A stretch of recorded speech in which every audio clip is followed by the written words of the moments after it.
It's McCollum on Business. I'm Stephen McCollum, and for the next 30 minutes or so, I'm going to get you updated on what's happening around the business world after, well, a weekend that was actually relatively quiet compared to what we've seen in recent weekends and the way things have gone as well. And folks, it's an exciting one as well. So let's get right into it with that Market Watch. And what I mean by the exciting side, market's up today as well. As we are looking at Dow Jones right now up 323 points. We're about 30 minutes or so into the market here today. 320 points up for 45,375 for the Dow Jones. S&P 500's up 21 points right now. 27 points, excuse me, to 63.81 for the S&P 500. The Nasdaq's up at 1 point right now. 20,949 for the Nasdaq.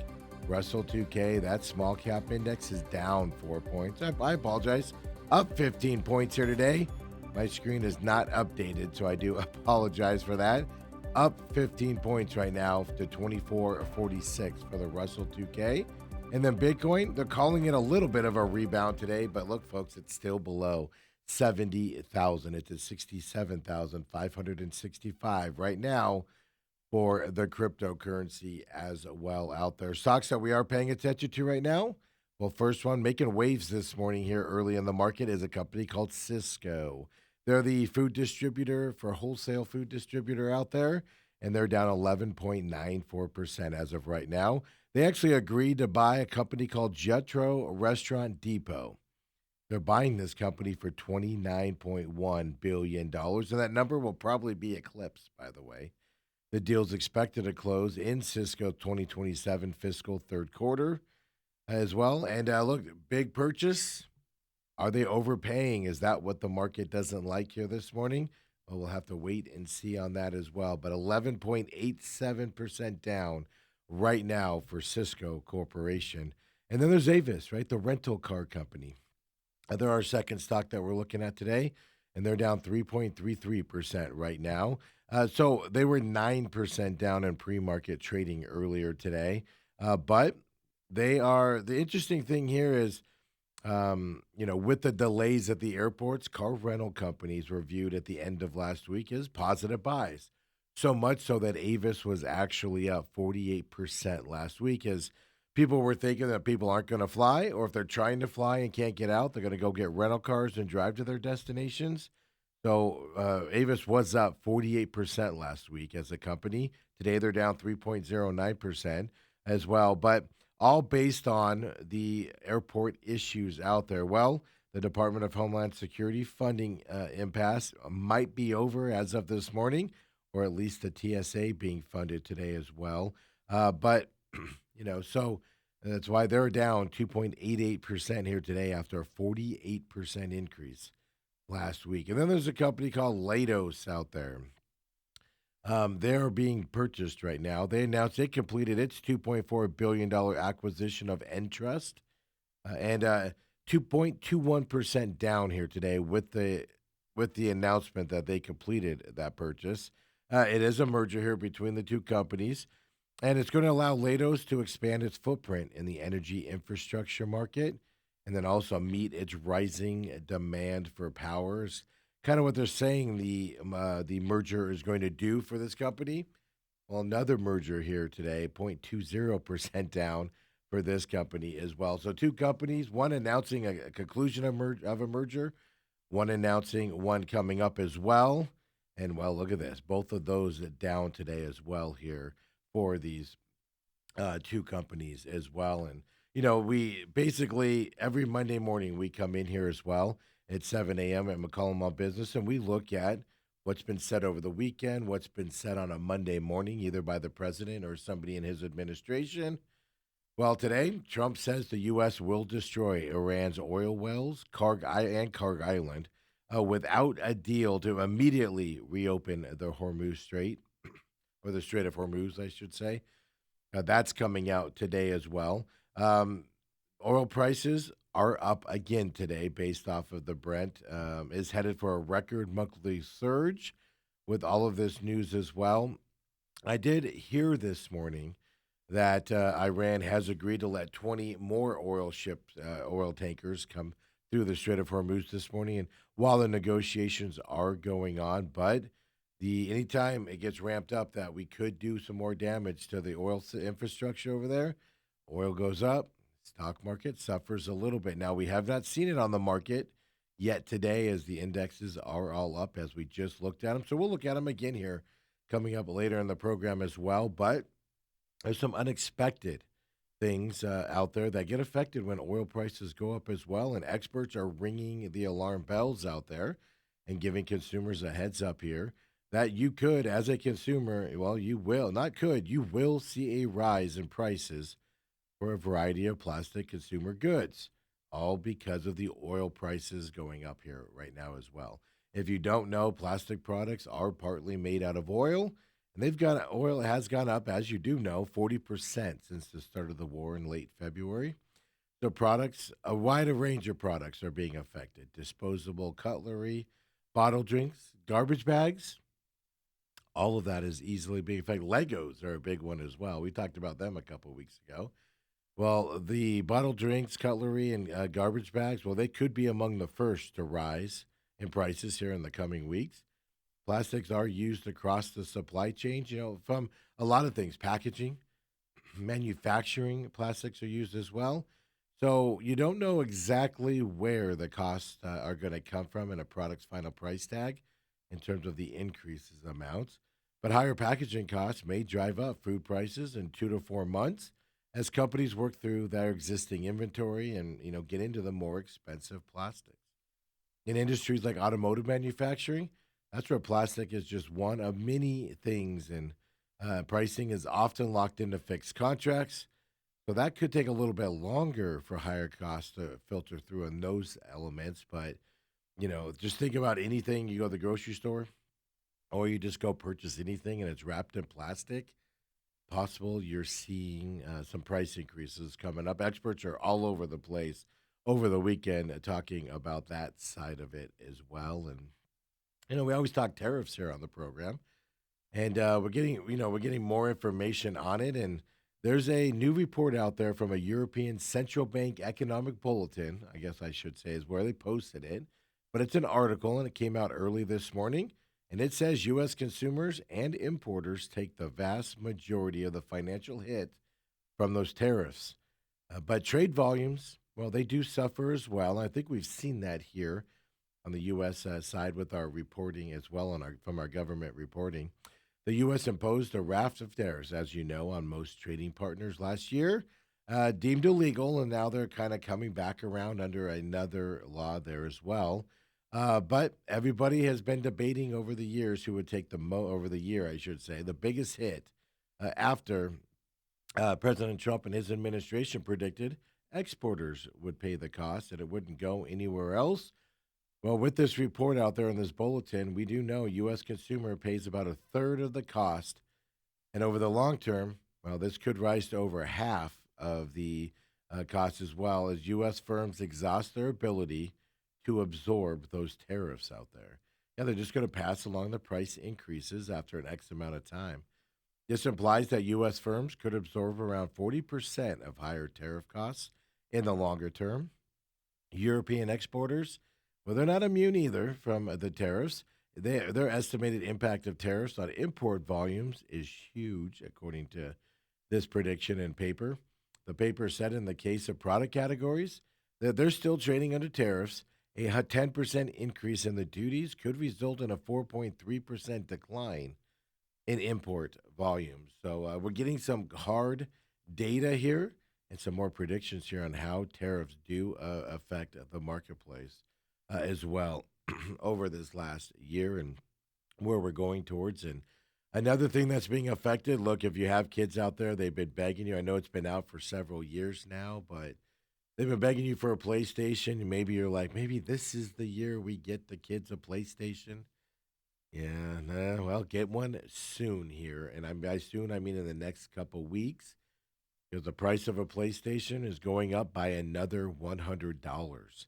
The second time in less than a year that Sony has upped the price tag on that gaming console. Same thing with Switch, by the way, as well. So Sony cited continued pressures in global economic landscape. They've used that wording there.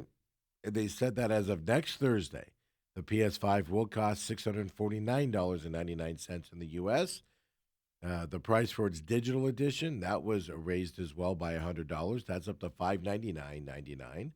Now PS5 Pro is going to cost $899.99, which is a $150 increase in that time as well. So they've also raised prices not just in the United States but other regions as well. The United Kingdom, Europe, and Japan also. Now keep in mind, PS5 use memory chips as well, which we do know are also priced very high right now because of the shortages on the memory side due to the data centers out there. Global trade has been upended by U.S. tariffs imposed on all of the nation's trading partners, as we know. Sony bumped the price for the PlayStation by $50 last August. Now, you've got the bottleneck of energy and manufacturing supplies, specifically helium, folks. That's being affected by this war in Iran. There's a big story last week on that. That affects what these tech companies can do is they don't use helium for balloons over there. Well, maybe they do, but they use it, of course, for their electronics side of things, and helium pricing is through the roof as well. So there's huge price pressures on everyday goods and mainly electronics as well. So by the end of next week, the cost of a Sony PlayStation will be about 30% more than it was at this time last year, effective now. So interesting enough, right? You hear all that stuff. So I went back at Sony's latest numbers that they put out there. Yeah. So you're seeing these price increases, and they're blaming it on cost increases and et cetera, which are a real thing. But also, Sony reported that its profit in the October through December quarter, well, they're saying their profit went up 11%.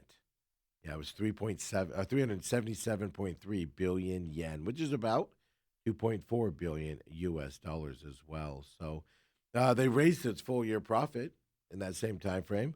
They raised it to 7.2 billion American dollars, which is about 1.13 trillion yen, is what they raised it to at that point. So they're making record profits and then not willing to eat the prices here of these price increases. Big increases for them coming their way. And we do know Microsoft, which obviously has the Xbox console competitor there to the PS5. They raised their prices for some versions of the Xbox gaming control last September. Now, will they have to raise it coming up here with the other supply issues along with helium? Will they have to do a big increase? Is kind of what your eyes are on here moving forward with the Sony increase amount on their PS5 consoles. And Costco fans, this could be the future. If you love Costco, more importantly, you don't like driving out of your way to go to a Costco store specifically for gas, well, the future could be here. Now, we're going to go to California here for this story, and then we'll do a little touching on Hawaii. But I imagine this, if it's successful, is going to move over here to the Arizona market. But Costco is setting to debut its first standalone gas station this summer. It's going to happen in Mission Viejo, California, where gas is $5.69 there, by the way, at that Costco. Yeah, and it's marking a major expansion of its fuel operations. The second location in Hawaii, well, it's slated to open next year as well. So the California location, Mission Viejo, is about 50 miles outside of Los Angeles proper there. It's expected to open coming up in late June. It will become the chain's largest gas station, featuring 40 pumps total. The second location is in the works in Hawaii, as I told you, Honolulu. So it's going now. They have to. What they did in California was they tore down an old Bed Bath and Beyond building to build this Costco gas station. They're doing the same thing in Hawaii as well. They're taking down an old building and then putting the gas station up at that point there as well. So obviously, this is a major step for Costco. Their gas stations at existing warehouse locations, they've been plagued by lengthy wait times, a lot of traffic. Every time I drive by one, it's just crippling traffic there. And obviously, navigating just parking lots on general, let alone the gas side of things. So this is going to help alleviate that. And as I told you, 20 fueling dispensers, which is 40 pumps there, is what they'll have here coming up. Now they're going to keep the hours 5 a.m. to 10 p.m. exclusively for Costco members still coming up. So heads up, this could be the future. That's why I wanted to bring that story to you. Standalone Costco gas stations coming your way as well. And over the weekend, in terms of entertainment news, we told you about this last week. It was a movie I saw and thoroughly enjoyed, and a lot of people must be because Project Hail Mary stayed at the number one spot there over the weekend. Its second weekend out in theaters. It held with a $54.5 million a weekend as well, all according to studio estimates that come out on Sunday night. So, it's the biggest hit so far this year. And actually, they've improved the long term prospects and predictions of the movie as well this weekend. So it's a sci fi adventure. If you don't know, it stars Ryan Gosling. It only dipped 32% after getting that best non franchise opening weekend last weekend since Oppenheimer. Now, this is an Amazon MGM project here, and it's grossed $300.8 million worldwide within that first 2 weeks here. Project Hail Mary did cost about $200 million to produce. Now, there was no major significant new competition this weekend. That's changing this weekend coming up. But it did keep its premium format screens basically to itself. Nothing could take it over, which means more money for ticket sales. Now, the K-pop documentary BTS, The Return, well, it went straight to streaming on Netflix this weekend, so that didn't have any competition for Project Hail Mary, excuse me, as well. But Project Hail Mary's second weekend, well, it was better than that of Oppenheimer. That collected $46.7 million in its second weekend back then. So that's where we're kind of seeing a positive trajectory here for Project Hail Mary, it outperforming the last movie in the second weekend. Even though Oppenheimer had made more its first weekend, the hold was bigger on the second weekend as well. So there was a new release this weekend, They Will Kill You.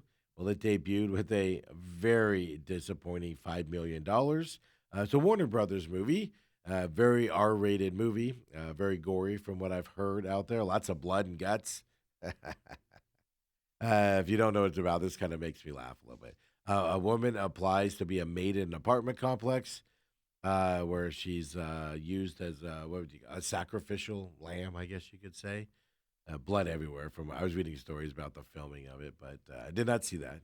Yeah, it's not a big deal. Only $5 million because they only had a $20 million budget. So the problem is though, horror movies are oversaturating the market right now as well. So it's there's a horror movie. A horror movie has been released every weekend for the last 14 weekends in the movie theaters as well. So last week's horror movie, Ready or Not 2, Here I Come. Well, it finished second as well this weekend. So it's not all bad things for horror movies, but at least in this debut, it was as well. So now, what changed this weekend with Project Hail Mary in its number one spot and where it's going? Well, the much well looked forward to movie, Mario Brothers movie, comes out this weekend. So things are going to change because that's going to be the number one movie this weekend with families and kids going to the movies as well. So that's what's going to change it up a little bit here this weekend on what does Project Hail Mary do with this giant movie open. It's going to take over all the premium screens. And of course, a lot of people going and seeing that as well with their kids and even adults going and seeing Super Mario Brothers as well coming up. And when we come back here at McCollum on Business, we keep this Monday edition rolling. Appreciate you joining us here at 7 o'clock. We'll come back, Market Watch, local stories you need to know. And folks, we've got a story about Krispy Kreme and a donut they have. Yeah, you want to stay with us here, folks. Come on back, McCollum on Business.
back here, McCollum on Business Monday edition.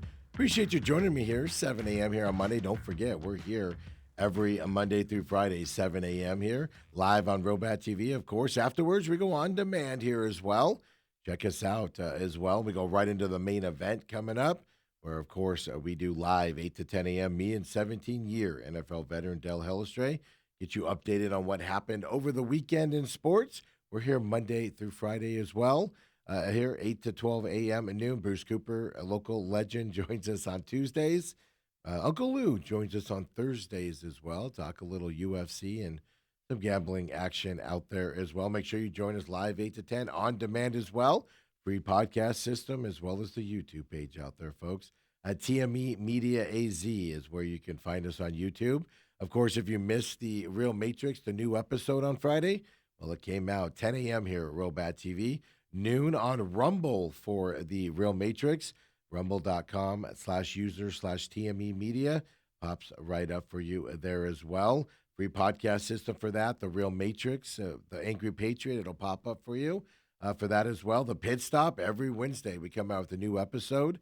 Martinsville was a giant dominating race there in the Cup Series. Not won by the dominating guy. Big Rex in the O'Reilly Series as well. IndyCar underway. Dominated there as well. We'll talk about that on the Pit Stop coming up on Wednesday as well, on demand here. TME Media AZ as well on YouTube. And, of course, the free podcast systems, the main event, or the TME Sports Show on for the X side, or just search the main event, and it pops right up for you as well. And then the Pit Stop Talk, where you can find the social media for that show as well. All the shows we produce here, that we put out. We do other producing here as TME Media. We do other producing of shows around here that go out to other entities that they have to publish them out there. But we appreciate you joining us. It allows us to do it. We have fun here. And look, we even have fun when the market's up. So let's get back into that Market Watch.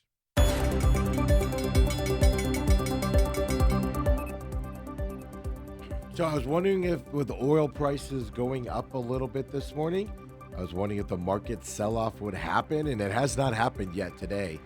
Dow Jones right now up 339 points. The S&P 500 up 31 points as we're speaking. The Nasdaq's up 26 points. And then the Russell 2K, the small cap index, is up 10 points right now as well. And then Bitcoin, yes, it's up today. A little bit of a rebound. We're going to check on some crypto stocks here in just a minute, but it is up today, but it's at 67,421 for Bitcoin here this morning. The stocks we are paying attention to, as I said, we're going to look at Robinhood is our first stock we're going to look at, tied to cryptocurrencies and trading and things. Well, it's up 0.71% right now. You can see as soon as the market opened, it dropped, kind of coming back a little bit as well. Cryptocurrencies are rebounding here this morning with Bitcoin going up to the 67,000 a day as well. And Bitcoin, these stocks, we looked at them last week. They fell last week because of the sell-off around the cryptocurrencies as well. Bitcoin prices are up about that 2.5% as we just showed you as well. So that means Robinhood up 0.94% right now. Coinbase is the next one we'll just give you a look at as well. 0.51% up for Coinbase as well here today based off of a cryptocurrency kind of, we're going to say rallying, but still below that 70,000 level, that 67, mid 67,000 range this morning. And then let's just do our almost bi-weekly memory stock look at here as well. But we're just going to look at SanDisk this morning. Now, not all three of them, because all three are down here as well today. 1.01% down for SanDisk. I can tell you Seagate, Micron, Western Digital, all down early trading here today as well, about an hour into the market as well. So, there's been major sell-offs in the stocks on Friday. We talked about this, where Google Research had told that said that they don't need as much memory chips for their new data processor coming out. And investors feared that the Google announcement last week could preview a slowdown in chip demand for memory stocks. And the sell-off still not as big today as it was last week, but it's still out there as all these memory stocks are down here to start the beginning of the trading week here.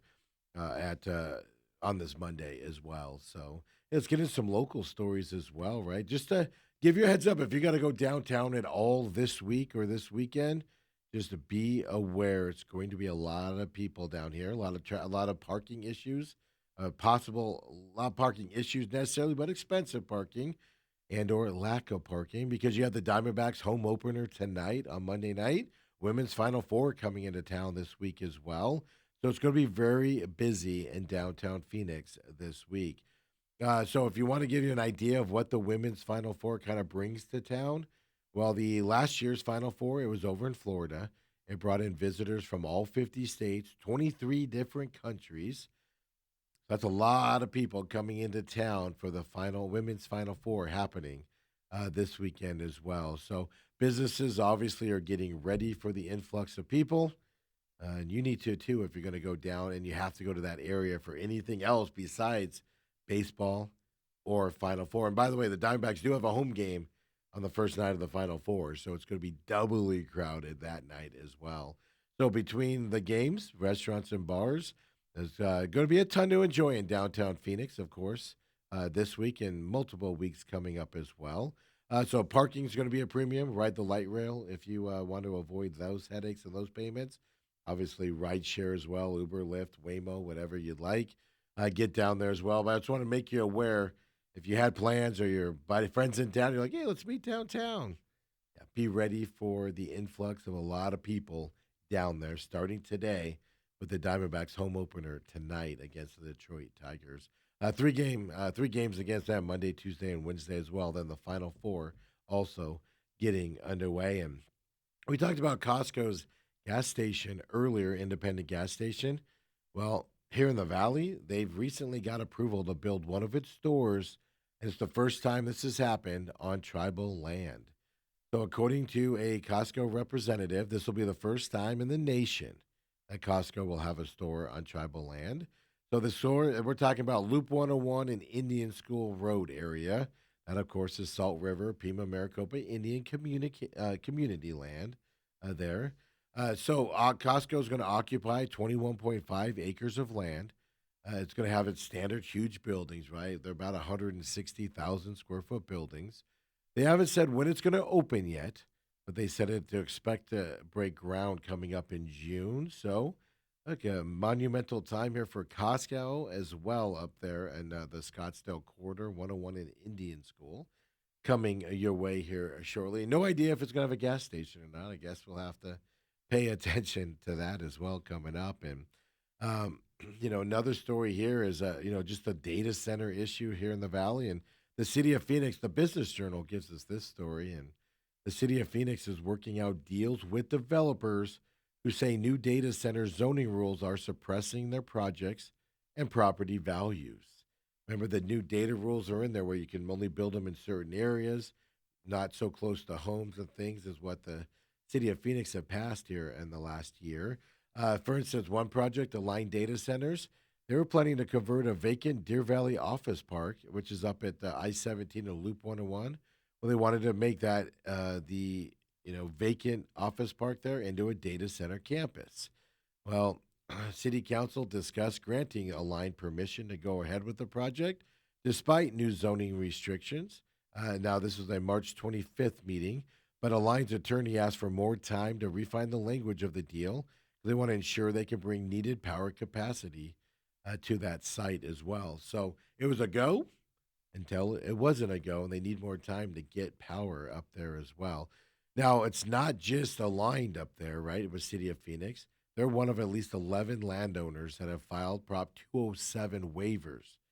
Well, that will allow them to be compensated for their property's loss in value due to that local land use rule under state law that's recently passed as well. All because City of Phoenix passed a new data center zoning ordinance last summer as well. So you passed that zone ordinance, all these projects ready to go, and weren't started yet.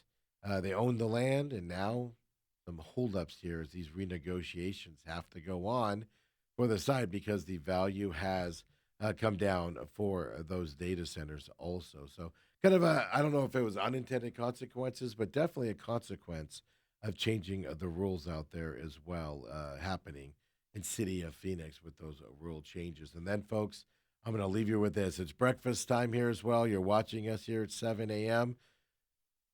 Might be a little bit hungry out there as well. Well, Krispy Kreme's Artemis 2 donut. Well, it's coming here shortly. It's going to go into orbit. I don't know what to say with that. I don't know what crazy pun we want to say. The Artemis 2, of course, has been long delayed here to get out. This is the ship with the astronauts that are going to circle the moon and then come back here to Earth as well. So it's coming out in conjunction with hopefully the launch of the Artemis 2 coming up at beginning of April. So the donut is going to be available from March 31st to April 2nd here as well. So Krispy Kreme limited edition Artemis 2 donut as well coming your way.